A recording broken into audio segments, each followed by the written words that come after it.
Salut, c'est Romaric. Dans cette vidéo, j'aimerais faire un petit rappel sur ce qui détruit la planète. J'ai fait une vidéo il y a à peu près 2 ans là-dessus, mais j'ai un petit peu évolué et peaufiné l'idée. Ce qui va détruire la planète de façon systématique, c'est bien sûr les activités humaines, mais ces activités humaines, elles viennent du fait que chacun de nous est incapable d'appliquer une limitation à la dépense d'énergie qu'il peut faire. Alors, depuis qu'il y a le pétrole, depuis qu'il y a le charbon ou des trucs comme ça, la capacité d'un humain à produire de l'énergie et fournir un effort, elle a été multipliée. Mais la mentalité, l'état d'esprit qui permettrait de rendre ça soutenable, lui, il est un petit peu passé à la trappe. Et ce qui va primer aujourd'hui, c'est plutôt la réalisation d'ambitions personnelles qui s'alimentent par effet de groupe et grandit de façon exponentielle comme la capacité à dépenser de l'énergie. Chacun croit que pour réussir sa vie, il faut vivre telle et telle expérience, posséder telle ou telle chose. Et ça au détriment de deux choses. La première, effectivement, c'est l'environnement. Et la deuxième, c'est sa propre santé mentale. Parce que dans la quête de plus, il n'y a jamais de fin. Et en plus, il y a systématiquement un moment où ça va opposer l'être humain soit à d'autres êtres humains, soit à d'autres êtres vivants. Soit parce que on pense qu'on mérite une grande maison et que du coup on va artificialiser le sol. Ou que notre rêve de travailleur c'est d'avoir une jolie voiture. Qu'on va acheter une voiture qui, tant dans la construction que dans l'usage, vont polluer et détruire l'environnement.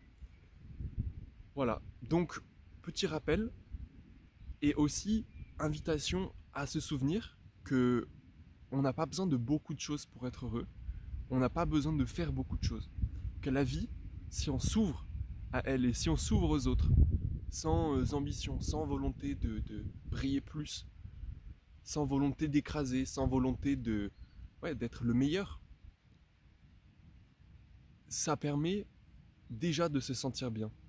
Et cette course à plus d'expérience, à des voyages exotiques, à des activités polluantes et artificielles, ça disparaît à partir du moment où tu sais apprécier les belles choses de la vie.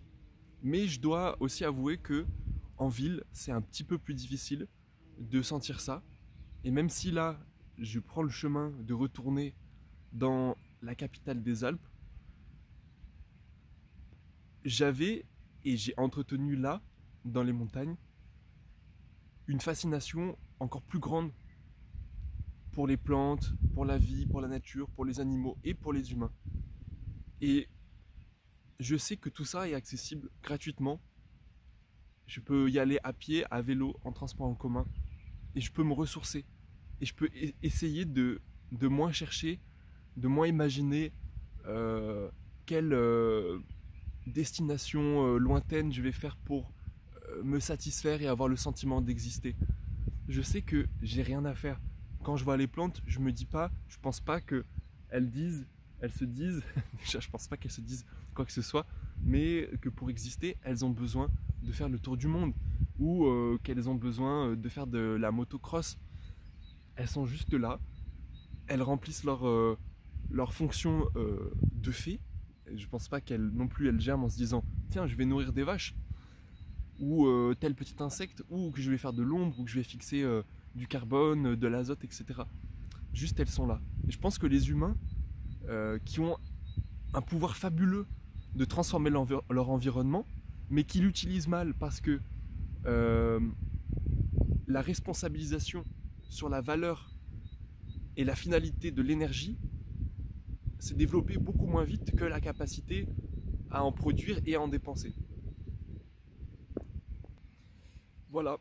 Et quand un humain décide de détruire une plante, un arbre, de piétiner du sol ou de le recouvrir de matière qui ne font pas respirer et qui ne permettent pas à l'eau de s'infiltrer, en fait, on détruit une quantité de vie qui est juste énorme. Et à force de repousser la vie à l'extérieur des villes et des établissements humains de plus en plus loin, cette part de nature qui permet de réguler le système climatique, météo, etc. de la planète, fait de moins en moins son office. Et le droit que pensaient avoir les humains à prendre la Terre, à ne pas aller dans son sens, l'adapter dans ce que l'humain, lui, pense vouloir, qui est aussi, comme je l'ai dit, entretenu par la communauté des humains, qui adore se comparer et qui adore se faire des petites blagues qui font se sentir pas forcément très bien et qui poussent à des activités un petit peu surnaturelles pour se distraire d'une souffrance qu'on s'inflige à soi-même, en plus des souffrances normales de l'existence. Et bien, bientôt, ce droit autoproclamé va être aussi le droit à souffrir dans des proportions que jamais on n'aurait dû expérimenter à cette époque de notre existence. Avec des sécheresses, sans doute des guerres pour l'eau,